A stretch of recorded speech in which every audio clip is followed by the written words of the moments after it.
What is the secret of leadership when it comes to a Torah perspective? The answer in one word is character. That's the essence of it.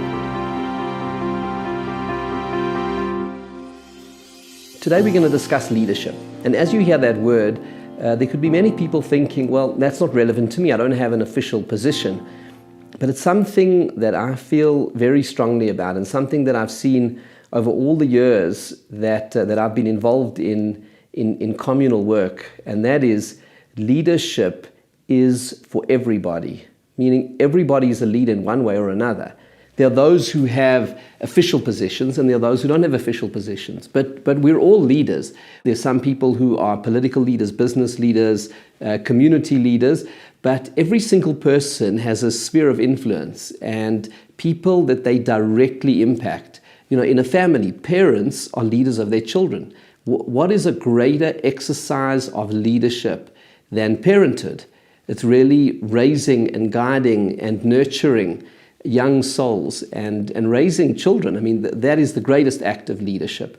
And so every mother, every father is a leader. But within your social circle, a person who's a member of a shul, a school, you know, whatever it is that you're involved in, there is influence that you're having on the people around you. And as human beings, God created us to be social. And social means that we are deeply influenced by the people around us. And this dimension of being social is so profound that, in fact, our sages in Pirkei Avot say, in chapter 2, the great sage, Rabbi Yochanan ben Zakkai, he sent his students off to go and discover what is one of the most important qualities to strive for. One of the students of Rabbi Yochanan ben Zakkai, Rabbi Yoshua, said, Chaver Tov, a good friend. And Rabbi Yossi said, Shachen Tov, a good neighbor. And the commentaries on that Mishnah discuss, and they say there are two ways you can understand this. On the one hand, it is to seek out a good friend who will be a good influence on you, and a good neighbor who will be a good influence on you. On the other hand as well, it is to strive to be the good friend and the good neighbor of another person. That is leadership. Leadership is influence. It is to touch the lives of the people around you. And so this actually relates to something in this week's Parsha, in the portion of this week, Devarim, because in this week's Parsha, we have a looking back at the appointment of the judges. You'll remember that in Parshat Yitro, in the book of Exodus, just before the giving of the Torah, Moses establishes the very first judiciary of the Jewish people. In fact, I think probably the very first judiciary in recorded history, with a multi-tiered levels of judges that were appointed right across the nation. An amazingly sophisticated system, of course. I mean, it was a system directed by God and established the rule of law, ethics, and justice as the basis for Jewish society right at the inception of the Jewish people. And when he went about to appoint the judges, God gave him direction as to the qualities that needed to be found. Some of these are referred to in this week's portion in the book of Devarim, in chapter 1 of the book of Deuteronomy, and also we need to refer back as well into chapter 18 of the book of Shemot, of the book of Exodus, where we see these different qualities. Now, the qualities described in our portion and then the original establishment of the judiciary are qualities which are describing who to look for. What kind of people do you want to be the judges of the Jewish people?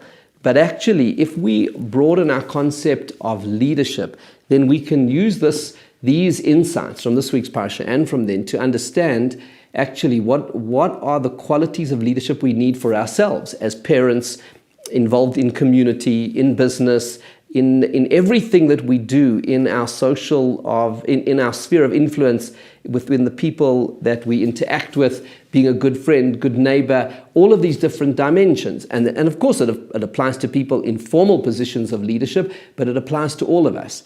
And so that's why I think, you know, when thinking about leadership, we have to broaden it, and then the teachings of this week's portion actually broaden and become immensely relevant for us. And when you look at these qualities, and there are a number which are mentioned in this week's portion. So, for example, in this week's portion, it talks about the qualities of Chachamim, Nevonim, V'yoduim l'shivteichem. This is in chapter 1, verse 13, which means people of wisdom. You have to be wise. Nevonim are people who have insight. There's insight to understand what's going on, understand people. There's wisdom, life wisdom. A person can be very clever but not have wisdom. And then there's this very interesting phrase here, v'yeduim l'shivteichem.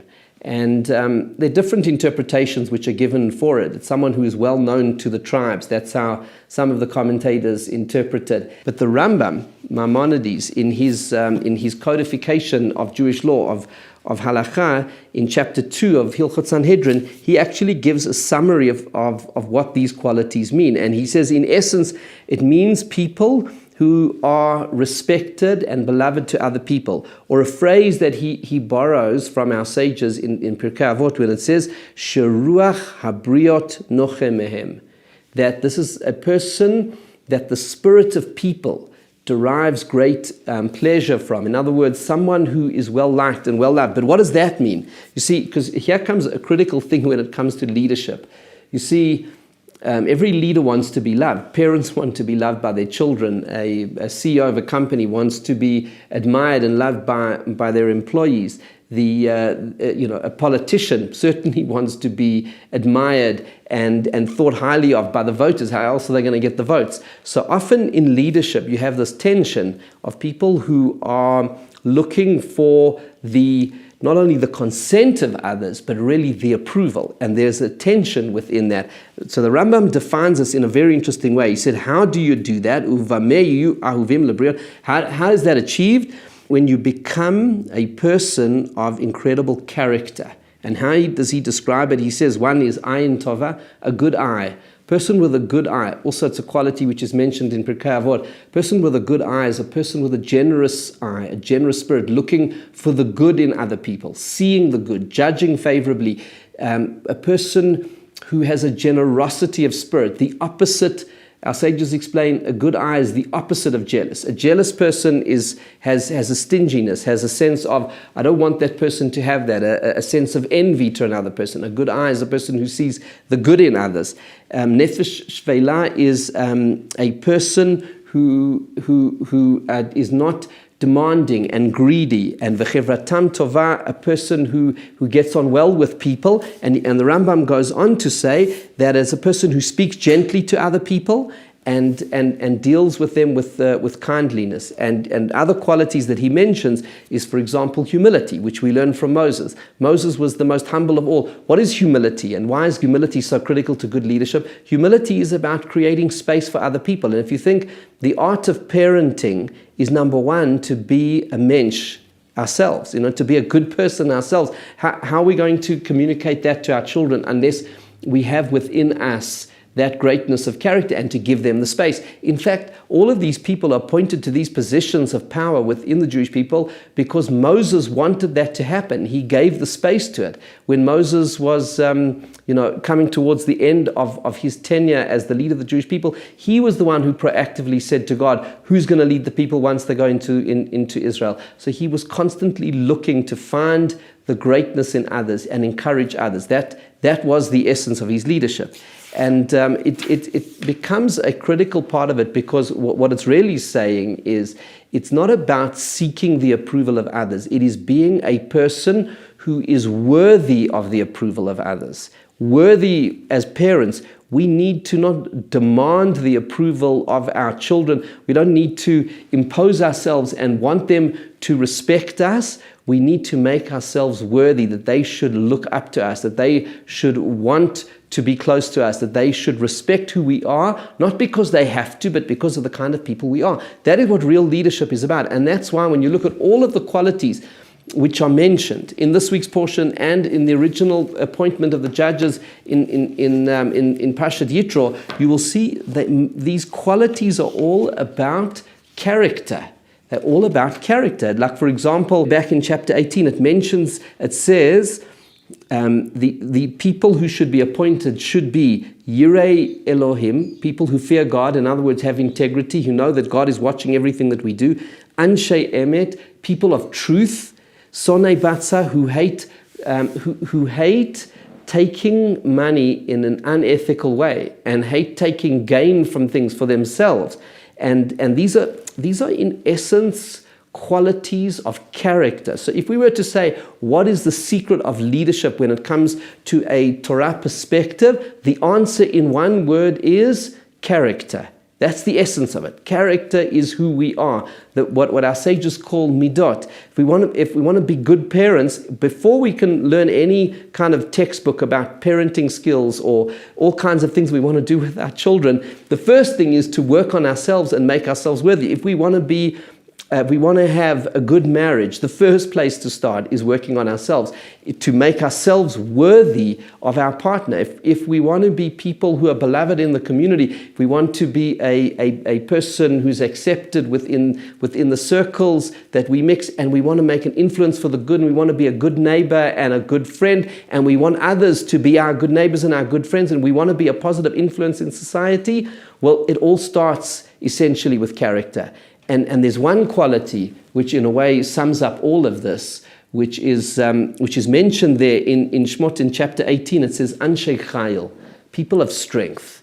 And the Rambam says strength means real inner strength. You know, in his definition there of the judges, it means the ability to transcend selfishness, the ability to be able to conquer ourselves. And sometimes we want something which we know is unethical or it's wrong. We want to do something selfish.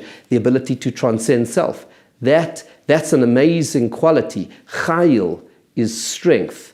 And the Ramban, in his commentary over there, links it, of course, to that famous chapter in Proverbs chapter 31, which is a chapter that we say at our Shabbat table, and everyone is so familiar with it, Eshet Chayil, where the woman of the house is described as a woman of strength, of Chayil, and that is a picture of leadership. And it's fascinating how the Ramban links Anshei Chayil, about the quality which is for the judges, and the Eshet Chayil in Proverbs. The two are connected, because really what he's teaching us with that is the principle that we began our discussion with today, which is that leadership is not just about a person who's officially appointed as a judge in this multi-tiered judiciary. Leadership is that as individuals in our homes, a mother and a father. And so at the Friday night table, on Shabbat, as Shabbat enters, we sing Eshet Chayil to pay tribute to the woman of the house and say, this is what leadership is about. And if you look through that chapter in Proverbs, you will see it is a description of leadership, of proactive, dynamic leadership to run a household. We don't say leadership is for a person only for a person who holds political office. They're in parliament, they're in courts, they're in this, they're in that, they're in business. Leadership happens in our families and who we are. And that begins with that internal strength. It begins with character. And that character is absolute integrity, to do the right thing, to absolutely be committed to Hashem, and to say, as it says in this week's Parsha, when it's describing the leaders, it goes on to say about the judges, but this is something that applies to all of us. It says, make sure to do justice and fear no human being. Lo taguru mipnei ish ki hamishpat leilokimhu, because justice belongs to God. There's that sense, because that's what real integrity is. So the picture that is painted at the beginning of the portion is really saying to us, here are people of strength, of absolute integrity, but also Yuduim l'shiftechem, people who are beloved by others because they have humility and kindness and gentleness, and there's a sense of compassion and an openness to people and a worthiness to people, that people can see it naturally. So there's the strength and the softness, the kindness and the integrity. That is what real character is about. That is what is described in the portion. That is the essence of leadership, and that's what we need to strive for in our lives, in our families, of who we are.